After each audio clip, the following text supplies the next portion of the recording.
Bienvenidos a Buscando la Verdad. Hoy vamos a desmantelar uno de los periodos más violentos y manipulados de la literatura bíblica. Tras la purga del Sinaí, el dogma de ese Dios rey celoso y absoluto necesitaba un territorio. Para la religión, esto se llama la conquista de la tierra prometida. Para la historia, la arqueología y la ética, es el inicio de una violencia sacralizada. Lo que muchos leen como epopeya divina, nosotros lo analizamos como construcción política. Hoy vamos a entrar en dos libros clave del Antiguo Testamento, Josué y Jueces. Dos textos donde la fe se convierte en espada y la obediencia en exterminio. Josué y el fraude de Jericó. Moisés fue el arquitecto del dogma, pero Josué fue su brazo armado. Aquí nace el concepto del herem, el anatema, la orden divina de destruir todo lo que respira en nombre de Yahvé. La Biblia presenta a Josué como el conquistador de Canaán. Jericó cae por trompetas, las murallas se derrumban por obediencia. La victoria es atribuida a un milagro. Pero la arqueología cuenta otra historia.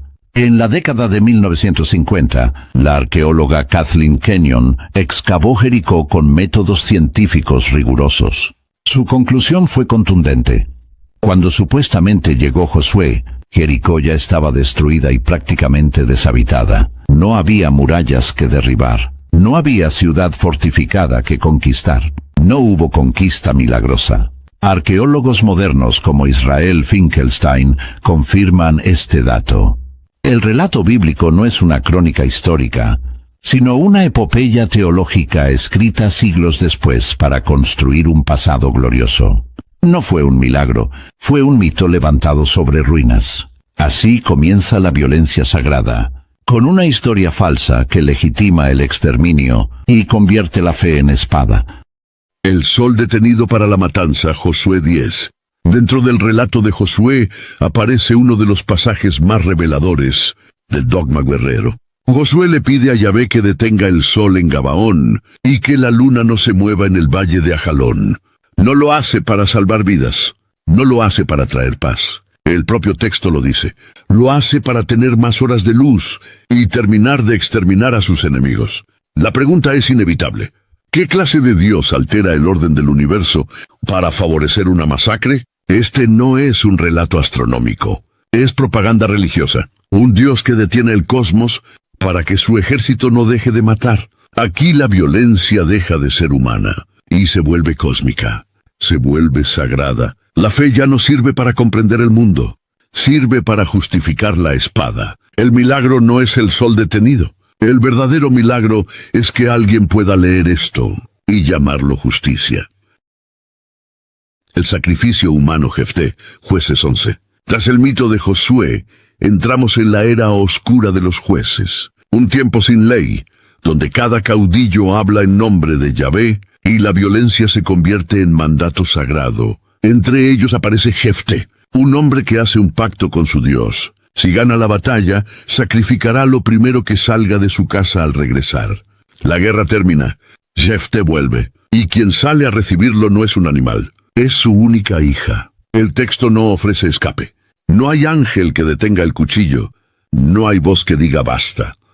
Jueces 11:39 sentencia, hizo con ella conforme al voto que había hecho. No es símbolo, no es metáfora, es sacrificio humano. El dogma enseña aquí una lección terrible.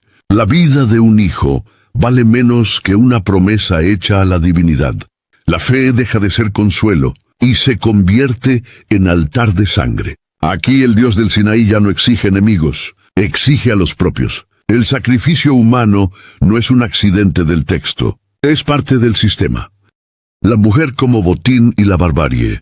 Jueces 19:21. Después del sacrificio humano, el libro de Jueces desciende aún más. Aquí la violencia ya no es solo contra el enemigo, es contra la mujer, es contra el cuerpo, es contra la dignidad.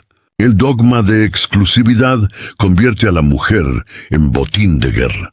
Desde Moisés se establece la orden. Matad a toda mujer que haya conocido varón, pero a las niñas, dejadlas con vida para vosotros. Esto no es justicia, es biopolítica de guerra. Es control del cuerpo bajo mandato religioso. Al final del libro de Jueces, esta lógica se ejecuta sin pudor. Para repoblar una tribu, masacran a la población de Jabes de Galaad y secuestran a 400 jóvenes vírgenes para entregarlas como propiedad. No son personas, son premios, son números, son silencio. Y entonces aparece el relato más oscuro de todos, la concubina del levita, una mujer entregada a una multitud para salvar el honor de un hombre. Muere abandonada, y su cuerpo es convertido en mensaje político. No hay justicia, no hay compasión, no hay Dios que detenga la barbarie. El texto construye un mundo tan roto y tan violento para sembrar una sola idea. Necesitamos un rey. El miedo pide autoridad. El caos prepara el camino del poder absoluto. Josué y Jueces no son libros de espiritualidad. Son el registro de cómo el miedo humano se convirtió en ley divina. Donde la religión ve obediencia, la historia ve propaganda. Donde la fe ve justicia, la razón ve violencia legitimada.